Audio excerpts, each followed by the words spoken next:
Muito boa tarde a todos. Vamos retomar os nossos trabalhos com a próxima conferência sobre Media and Information Literacy, a Universal Right for the Digital Age, que está a cargo de Adeline Hulin.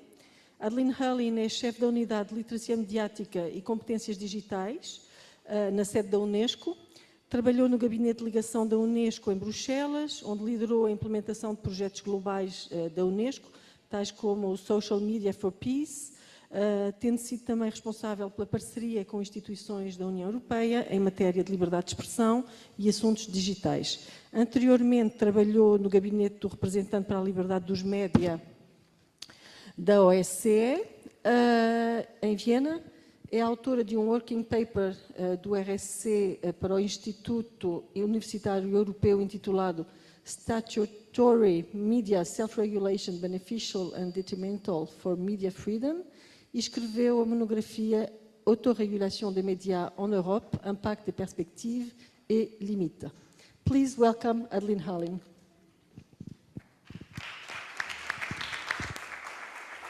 Good afternoon, everyone. I'm really honored to be here with you this afternoon and to speak about media information literacy. As the head of the Media Information Literacy Unit at UNESCO, it's, as you can imagine, speaking about that is very close to my heart, both professionally, but also personally. I believe that with my team at UNESCO, we hold quite a big responsibility in advancing media information literacy at global level.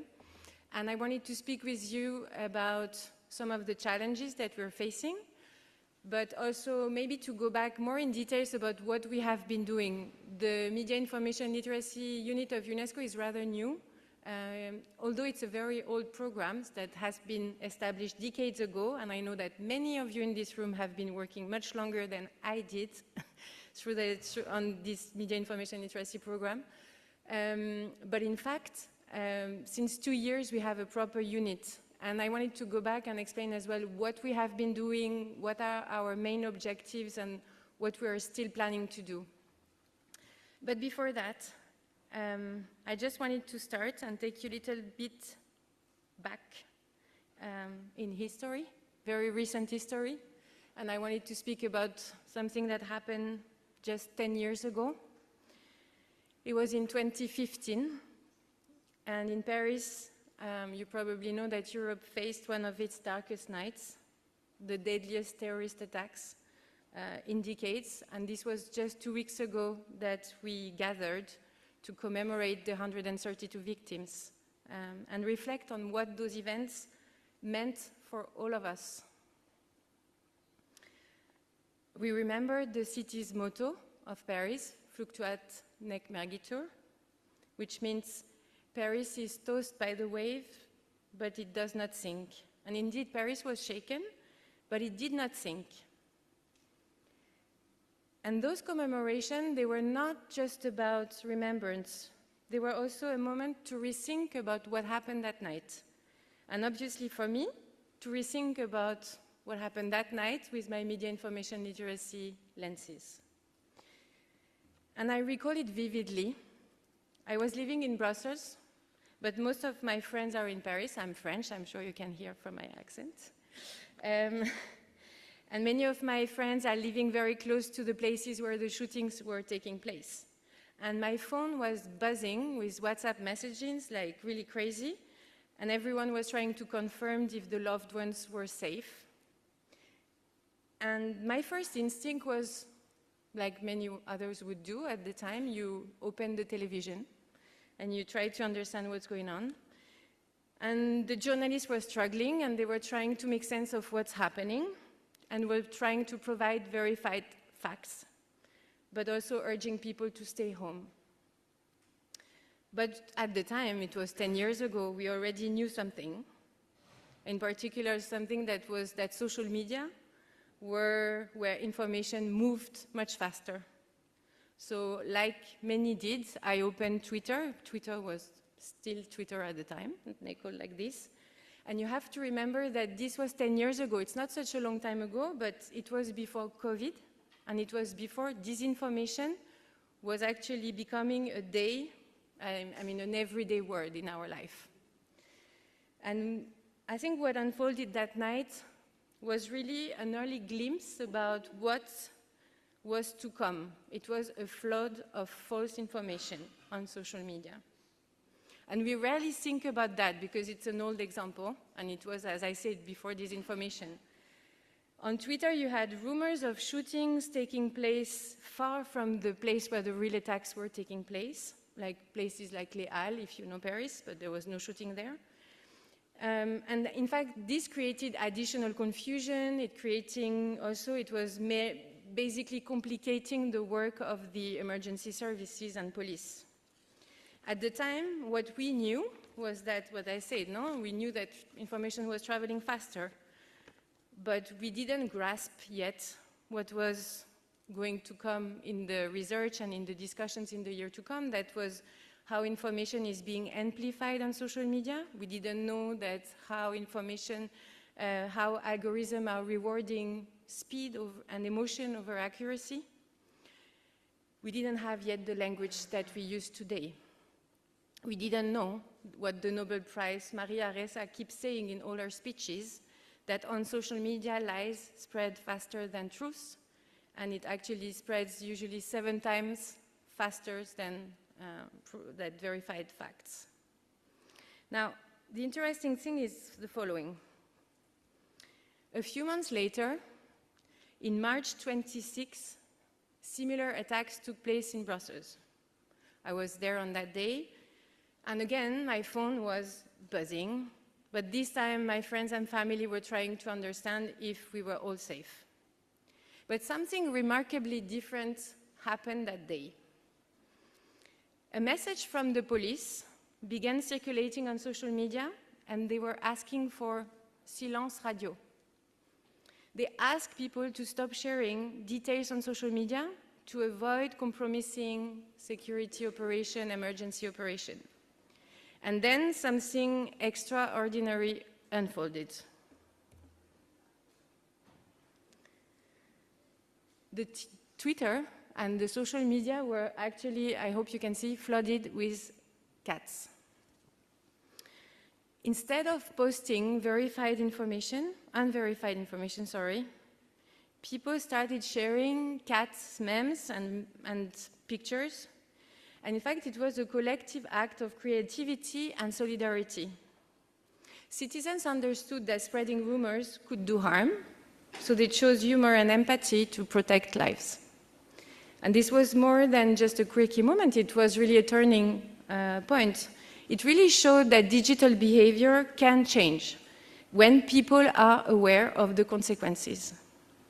It showed the power of the community in shaping online spaces for good. It was really funny because even on the day after, you had the police thanking all the cats on social media for their good behavior. But what began as a humorous trend actually carried a profound lesson. Media information literacy is, and I think that's the first lesson, is not instinctive. Most people believed that they were helping when they were sharing information during crisis. But in reality, they were amplifying harm, they were spreading fear and confusion, and could even obstruct emergency operation.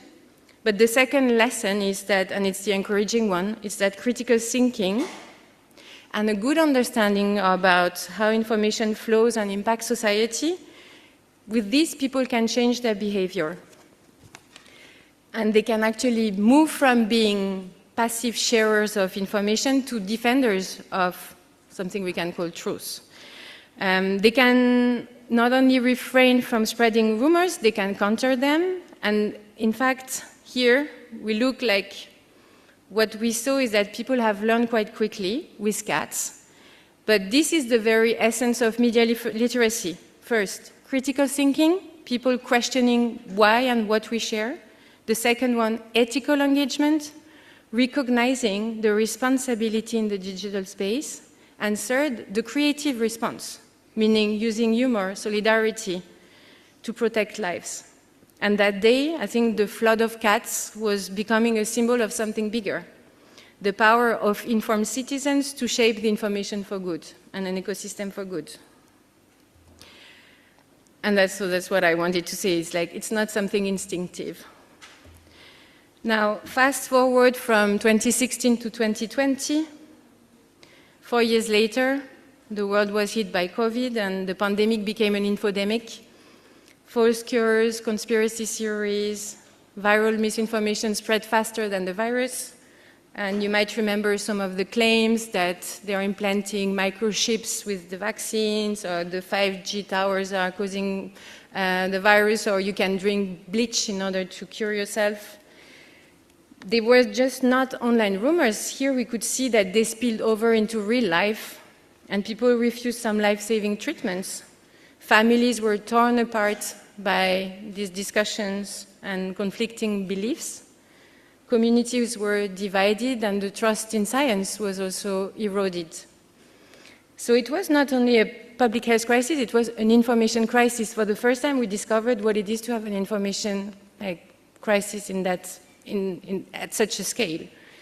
And here, I think it was a big shift for us in terms of the media information literacy, because here it shows that media information literacy is not just abstract, it's a survival skill as well.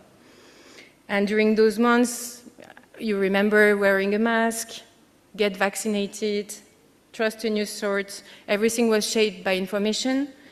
But when that information was wrong, consequences could even be deadly. So media information literacy was really more than just spotting fake news. It was about equipping every person with the capacity to question, verify, think critically in this world. It was about resilience, not just physical, but also mental and social. And what is for sure is that the next crisis will come. It may not be a pandemic, it may not be, it might be climate related, it might be political, technological. But when it does, the question will be, are we prepared to navigate this information storm? And the COVID period, why I'm talking about that is because it made a shift in saying that media information literacy is no more optional. It has to be called a universal right for anyone in the digital age. The good news is that since then, governments and international bodies, like within the UN, like UNESCO, they have increasingly recognized in text, in all the different possibilities of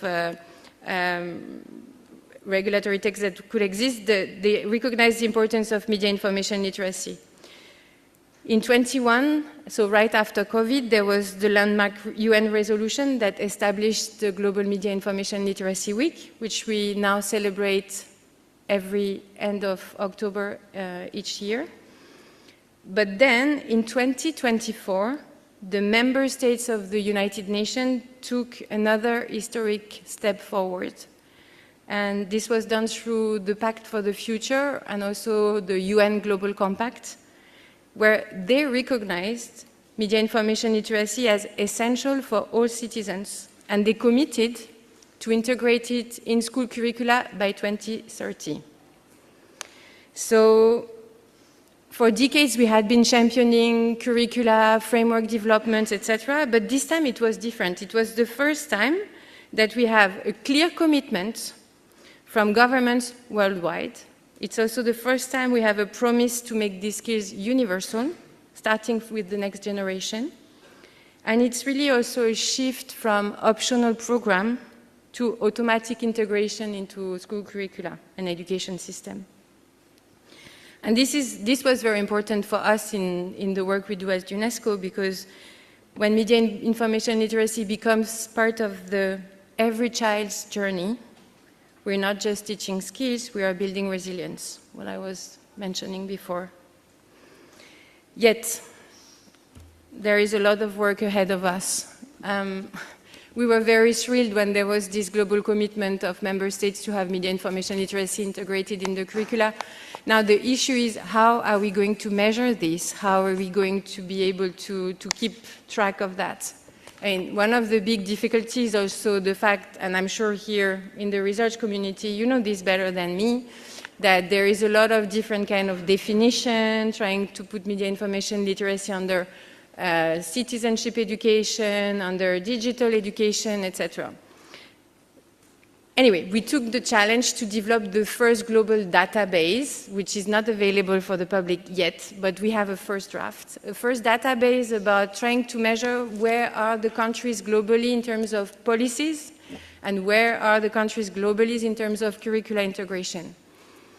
The results, and we hope that one day we'll make them available for everyone. And again, we're not measuring then the implementation, because that's another thing. I spoke with some of you. The measurement of behavior change, then what happens is a different story, and it's really something we hope one day we'll be able to do. But here I'm just talking about how do we measure concretely what the member states are doing, because they take a commitment. How are we going to follow if they respect this commitment? So what we saw is that more than 95% of countries worldwide recognize media information literacy in policies. Amazing. But it's only 17 countries, so in the end it's like 9% of the member states that have a dedicated standalone policy. And why? I mean, so that means that media information literacy is spread around in education policy, in digital policy, sometimes in, I would say, like even in defense policy. It's good, but it makes it, without a standalone policy, it makes it very difficult for us to follow and ensure there is a proper implementation. So that's why we keep saying we need a standalone policy so that we can continue monitor the implementation of that policy. The other things about the school curricula is that it looks not too bad. I mean, only 22% of member states worldwide don't have media information literacy at all mentioned in curricula, with huge discrepancies in terms of geographical gaps, etc. But the reality is that among the rest of those that have media information literacy in the curricula, the large, I mean, not maybe the large majority, but let's say half of them, when they define media information literacy, they actually stick only to digital skills. They don't speak about critical thinking skills, so it's very far away from our UNESCO. We have a model curricula with a competency framework. And so it's basically what they call media information literacy is a very small part of what we have in our curricula. It's important, for sure, to teach the digital skills, to teach how to use a device. It's important for someone to know how to code, understand how to do an algorithm. But it's another thing as this than to know how to analyze the information that you have on that device and understand why you see this information, why, and to question it and to evaluate it, etc.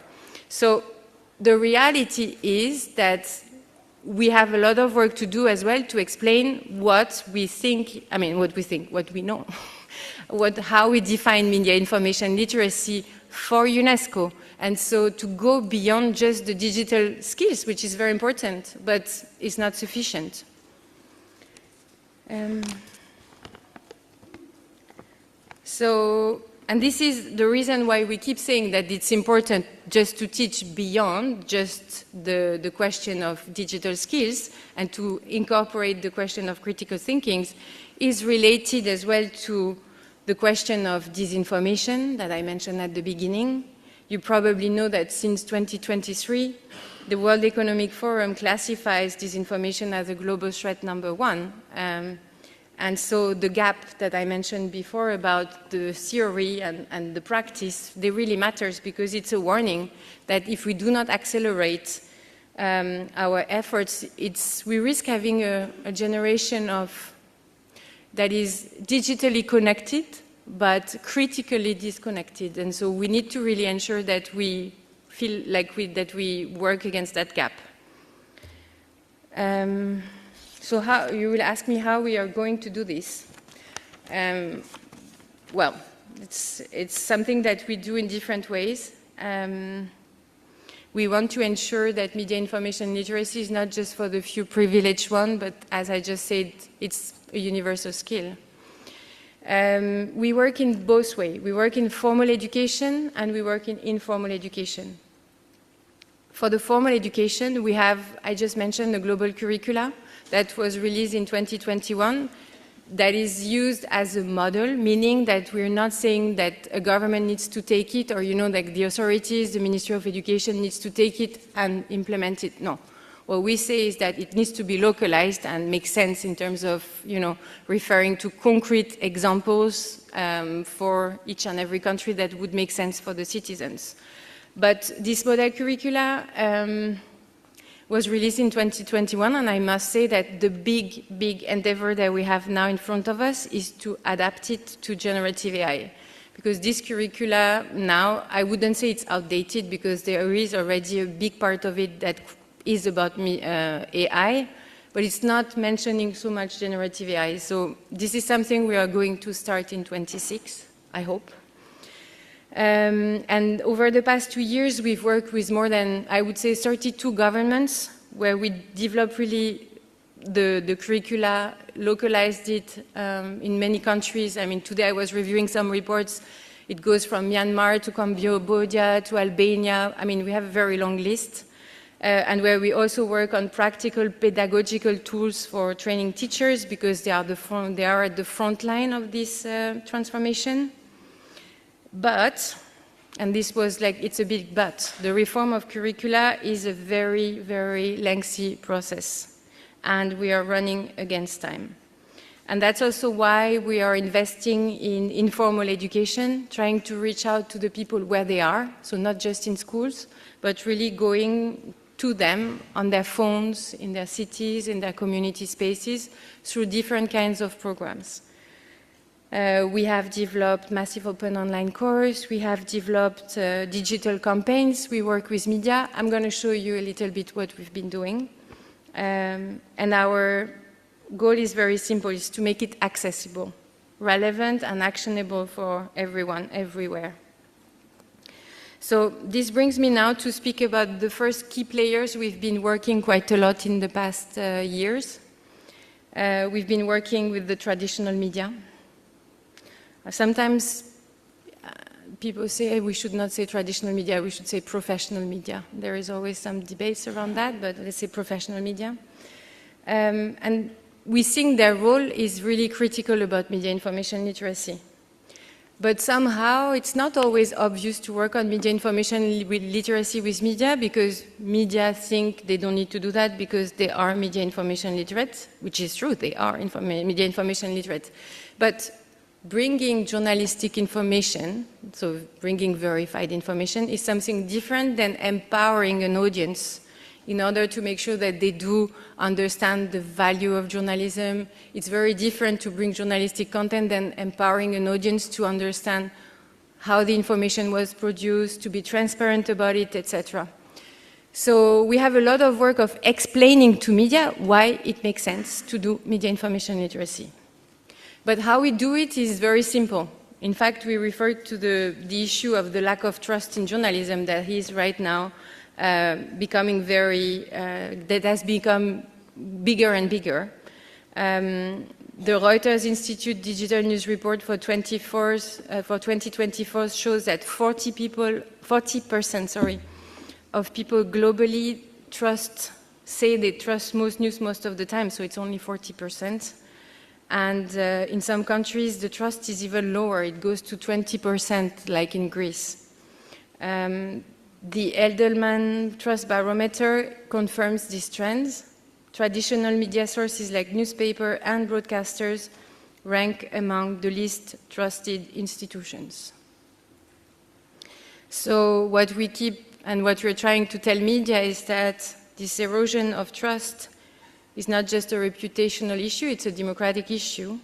And if the audiences doubt the integrity of journalism, they turn to alternative sources that do not automatically verify information and do amplify misinformation. So that's why we've developed that resource that you show here on the screen.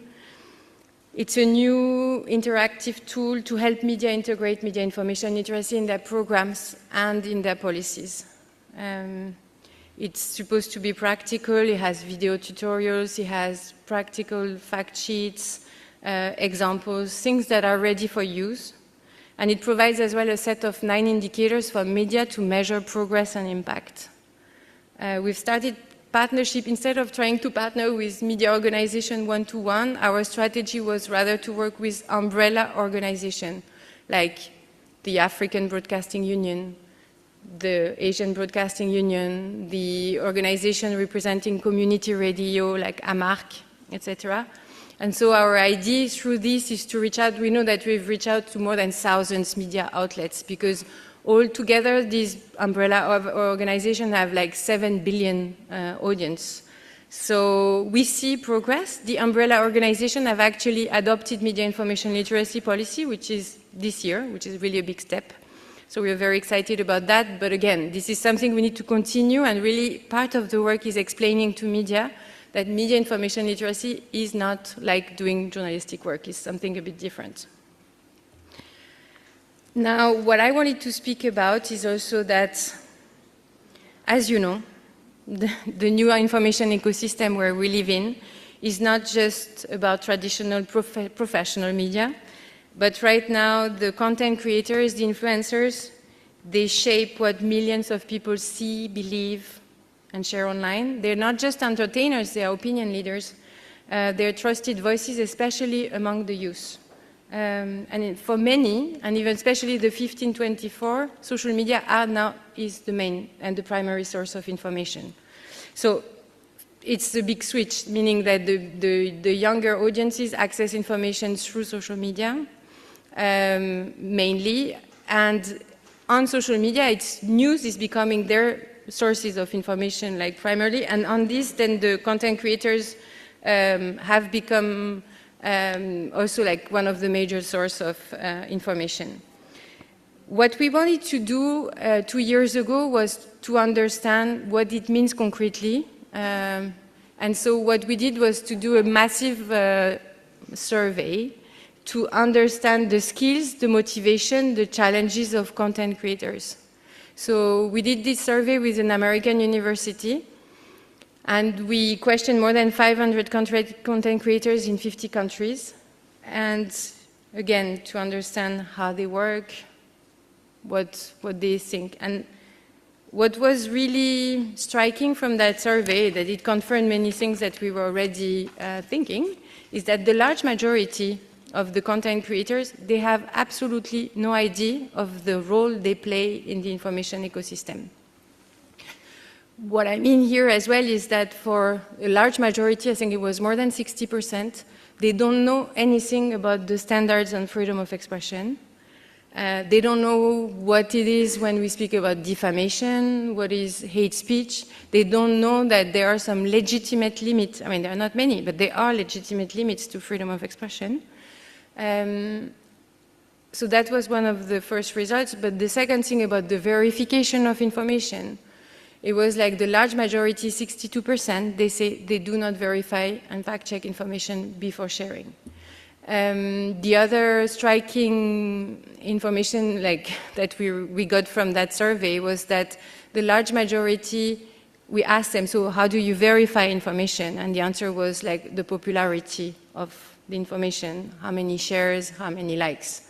So again, not a big surprise, but we try to understand then, okay, have you ever had media information literacy training? Well, only 14% of those surveyed had in their life media information literacy training. So this really shows as well the connection between not knowing anything about the information ecosystem, the international standards, freedom of expression, and their competencies. But the good news was that the large majority of them, 70%, say that they would be interested in being trained. So what we did was to work with renowned content creators in order to develop a course for these content creators. The course was started 1 year ago. It's called How to Be a Trusted Voice Online. And it was to our big surprise, because sometimes people say it's very hard to get content creators to do something without paying them. But to our big surprise, it was super popular, because I think many of them, they are still interested to learn. So we got more than 10,500 participants in 2.5 months. So just to say, from 160 countries, it was one of the most popular courses that we offered, and it's still available online right now. You can still, look at it, but it's not, you will not get a diploma. So there was also like a time period where you could do it and get a certificate in the end. But so that was really an interesting work that we did as well, thinking, okay, if we cannot yet automatically train all school kids so quickly because the reform of curricula takes a lot of time, let's try to work with the super spreader of information and the sources of information of use. Now, and I spoke about content creators, the next big initiative that we have just launched, so we're just at the start of that, is that we know that content creators have a huge influence on how young people, what they see and what they believe. But we've talked about school, we've talked about teachers, we spoke about the creators, but let's not forget that the first line of guidance for our kids are the parents. And in fact, we are now in a world where very often children, they know more about technology than their caregivers. Many parents feel really overwhelmed and underprepared. And so we've received a lot of calls to do something to empower parents and to do something a bit more than just engaging with media and content creators. So the idea is really to equip the parents with the right tools and confidence, because they lack awareness about the risks and opportunities of the digital environment. They usually are not aware about the information habits of the children online. They don't really know how the kids, the way the younger generation access information is so different from the older generation, and this has changed so rapidly that they tend not to really grasp and speak about what the kids are seeing online, and they do not have this conversation so easily. So we are working right now on a new practical tool for parents to give really like some advice, and we're also reflecting now how we are going to disseminate this tool in order to reach out. So in Portugal, very interested to pick up your brain about how to then disseminate this kind of guidance. But I just also wanted to flag, because you saw in the previous slide, I was showing this about the questions about to ban or educate. We see more and more governments introducing age-based restrictions for social media. There is this example of Australia, but there are a lot of similar examples being discussed in the US, in Europe.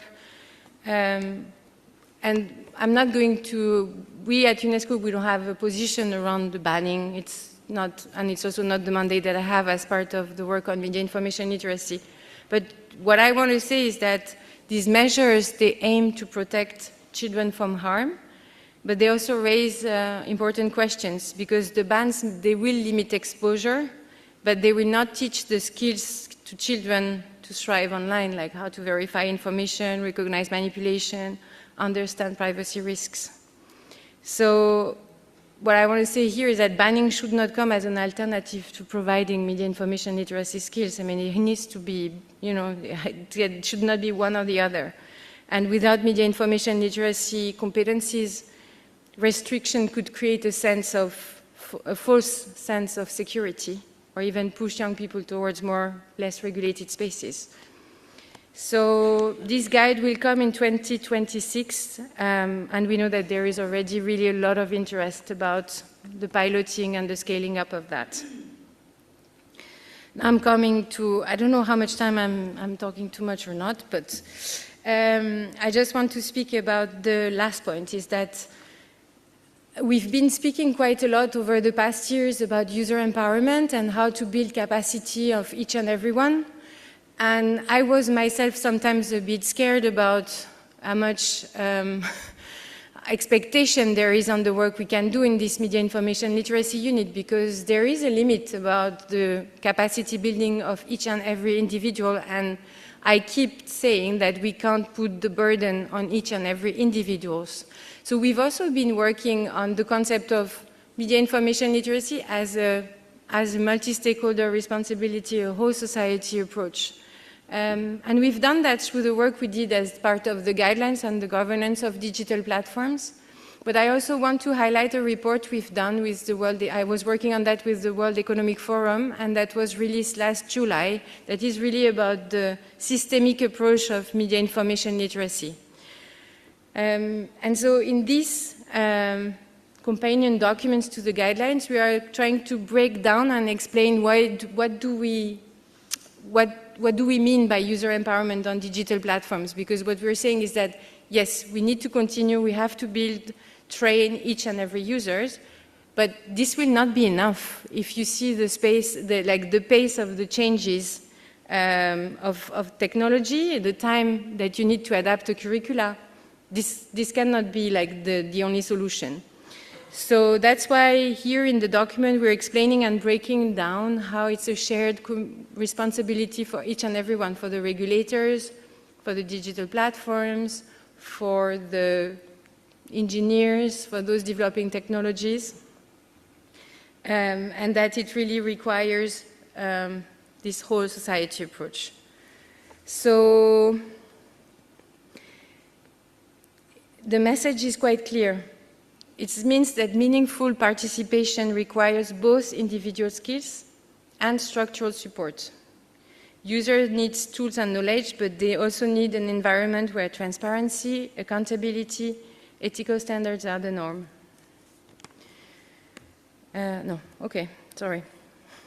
When I began my speech, I was speaking about these dark days in Paris. And I reminded you of the unexpected moment of solidarity. And instead of spreading fear, people flooded social media with pictures of cats. But it mattered to me to think back about that because it means something really profound, is that in times of crisis, information can divide, but information can also unite. And I think this was one of the themes of that conference. It can fuel panic, but it can also spark creativity and resilience. And the choice here really stands in the way we understand and use it. So that's why media information literacy is not just a luxury, it's really a lifeline for democracy. In a world where algorithms shape what we see and where every one of us is a potential broadcaster to really many, media information literacy is the skills that empower us to navigate the complexity, risks, resist manipulation. So I just wanted to conclude by saying one thing, is that I wanted also to invite you, for those that are interested, and I should have a slide about that, but I forgot, that we have relaunched the Global Media Information Literacy Alliance at UNESCO. It's something that has been existing for quite some years, but right now, because of the new information ecosystem, we've decided to reshape it. And during the Global Media Information Literacy Week, last week of October, we adopted new statutes, and now we've launched the election of the future board.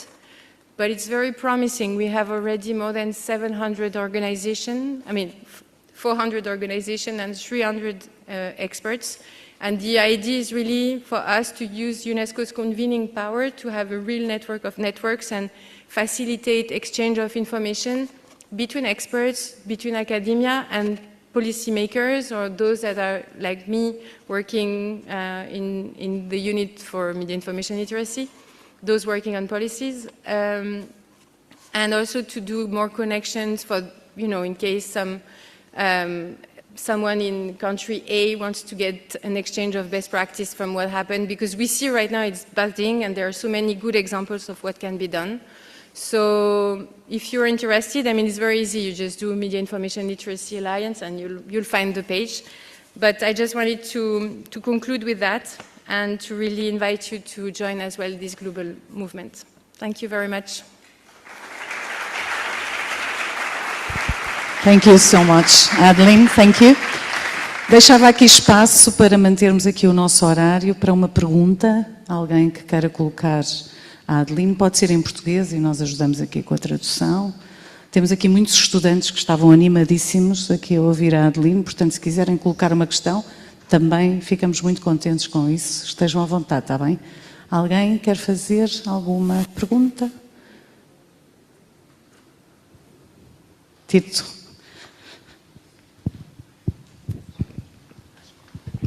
I believe it was a year ago. It was in the headlines of many newspapers, open newscasts on TV, radio, etc., saying that UNESCO favored the banning of smartphones in schools. Are you aware of that news? Probably. Yeah. And we did not see any statement from UNESCO saying that that was not true. You just said that UNESCO does not have a position on that. So UNESCO was a victim of disinformation. And I would like to know how come... I can explain you this. Okay. It's easy. So the education sector as UNESCO is in charge of the reporting of the SDG 4. And there, as part of this work on SDG 4, they did a report about the smartphone in schools. Okay, so that's something different. Here we speak about technology in school. And this report that dates actually 2 years ago, you're right, was even like surprising because it was against some of the previous trends in the previous reports about digitalization of schools, etc. I mean, the use of digital tools in schools. Now, what I'm talking is that here is the general banning of social media for kids below, like the blanket ban. So not talking about schools, so it's something very different. And I'm saying here it's different because I'm working for the Division for Freedom of Expression. These questions bring also, there are many arguments in favor and against, and if you're interested, you can, we have a broadcasted debate just about that a month ago with experts debating this. So that's more about that specific point that I'm saying we don't have a specific point. Whereas the other one about schools, we have a report about that. It's not my position, it's the one of the report. Yes, but it's not, it's the reporting. I don't know exactly how it was formulating. We have to look back at it precisely. I mean, I would invite you, but there are recommendations.